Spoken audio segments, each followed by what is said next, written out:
BSP BRS పొత్తు విషయం అసలు ఆర్ఎస్పీ యొక్క వ్యక్తిగతమా లేకపోతే పార్టీ అధిష్టాన నిర్ణయమే? ఎందుకంటే ఒంటరిగా పోతాను ఒకవైపు మాయావతి అంటుండే ఇప్పటికే బీఆర్ఎస్తో పొత్తు అయితే మీరు మాట్లాడుకున్నారు. అసలు దీంట్లో వాస్తవం ఏంటి? వాస్తవానికి తెలంగాణ రాష్ట్రంలో ఉన్నటువంటి శ్రేణులు ప్రధానమైన శ్రేణులు కూడా బీఆర్ఎస్తో పొత్తు పెట్టుకోవాలనే విషయంలో ప్రవీణ్ కుమార్ గారికి మద్దతుగా అంటే ప్రవీణ్ సార్ మనం బీఆర్ఎస్తో పొత్తు పెట్టుకోవాలని మాట్లాడిన విషయం నిజమే. అయితే అది వ్యక్తిగతమైన విషయంగా నేనేమి భావించడం లేదు, లేదా అలా చెప్పడానికి కూడా ఏమీ లేదు. పార్టీ నిర్ణయం మేరకే బీఆర్ఎస్తో పొత్తుల చర్చలు జరిగినాయి. సో చర్చలు జరిగినాక ఎందుకు వీగిపోవాల్సిన సందర్భం వచ్చింది? ఈరోజు మళ్ళీ ఒంటరిగా పోటీ చేస్తున్న పరిస్థితి ఎందుకు వచ్చింది? ఏం చర్చలు జరిగినాయి? వాళ్ళు మీరు అడిగిన సీట్లన్నీ స్థానాలు ఏంటి?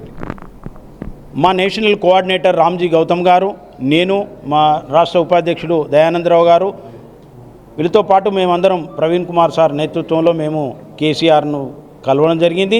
కలిసినప్పుడు మేము ప్రధానంగా ఒక 5 సీట్లు అడిగాం.